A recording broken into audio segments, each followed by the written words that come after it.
जय श्री राम। नमो नारायण। हर हर महादेव। हनुमान चरित्र तीसरा अध्याय में आपको सुना रहा हूँ। श्री हनुमान जी की उत्पत्ति के विभिन्न हेतु शास्त्रों में विभिन्न कथाएं उपलब्ध है। संक्षेप में मैं दूसरी कोई कथा सुना रहा हूँ कि पति के साथ दीर्घ काल तक सुखपूर्वक जीवन व्यतीत करते हुए अंजना को कोई संतान नहीं हुई।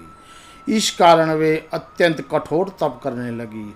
अंजना को तप रक्षण करते हुए देख महामुनि मतंग ने उसके पास जाकर पूछा, हे अंजना देवी, तुम इतना कठोर तप किस लिए कर रही हो? अंजना ने महामुनि के चरणों में प्रणाम कर अत्यंत विनम्रता से उत्तर दिया, हे मुनीश्वर, केसरी नामक श्रेष्ठ वानर ने मेरे पिता से मुझे मांगा। उन्होंने मुझे उसकी सेवा में समर्पित कर दिया।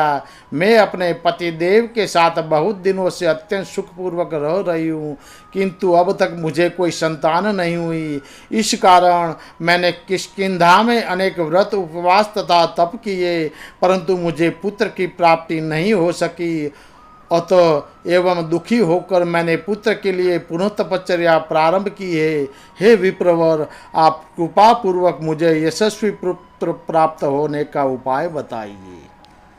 तपोधन श्री मतंग मुनि ने अंजना जी से कहा, तुम वृषभाचल यानी कि वेंकटाचल पर जाकर भगवान वेंकटेश्वर के भुक्ति मुक्तिदायक चरणों में प्रणाम करो। फिर वहाँ से कुछ ही दूर आकाश गंगा नामक तीर्थ में जाकर स्नान कर लो। तदंतर उसका शुभ जल पीकर वायुदेव को प्रसन्न करो। इससे तुम्हें देवता, राक्षस, मनुष्य से अजय तथा अस्त्र शस्त्रों से भी अवश्य पुत्र प्राप्त होगा।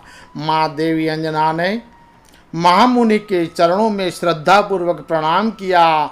तदंतर उन्होंने वृषभाचल की यात्रा की। वहां पहुंचकर भगवान वेंकटेश्वर के चरणों की अत्यंत भक्तिपूर्वक वंदना की। उसके बाद उन्होंने आकाश गंगा नामक तीर्थ में स्नान करके उसके परम पावन जल का पान किया। फिर उसके तट पर तीर्थ की ओर मुँह करके वायु देवता की प्रसन्नता के लिए अत्यंत संयम पूर्वक तपचरण प्रारंभ किया। अंजना अत्यंत श्रद्धा, विश्वास एवं धैर्य पूर्वक तप कर रहे थे। शारीरिक कष्टों की तनिक भी चिंता न करे, वे अखंड तप करते ही रहे। भगवान सूर्य मेष राशि पर थे। चित्रानदा नक्षत्र युक्त पूर्णिमा तिथि थी। अंजना के कठोर तप चरण से तुष्ट वायु देवता प्रकट हो गए। उन्होंने माँ अंजना से कहा, देवी, मैं तुम्हारे तप से अत्यंत प्रसन्न हूँ। तुम इच्छित वर मांगो, मैं उसे अवश्य पूर्ण करूँगा। वायुदेव का प्रत्यक्ष दर्शन प्राप्त कर प्रसन्न अंजना ने उनके चरणों में प्रणाम किया और अपना मनोरथ प्रकट कर दिया। महाभाग, मुझे उत्तम पुत्र प्रदान कीजिए। संतुष्ट वायुदेव ने कहा, हे सुमुखी, मैं ही तुम्हारा पुत्र होकर तुम्हें विश्व विख्यात कर दूंगा।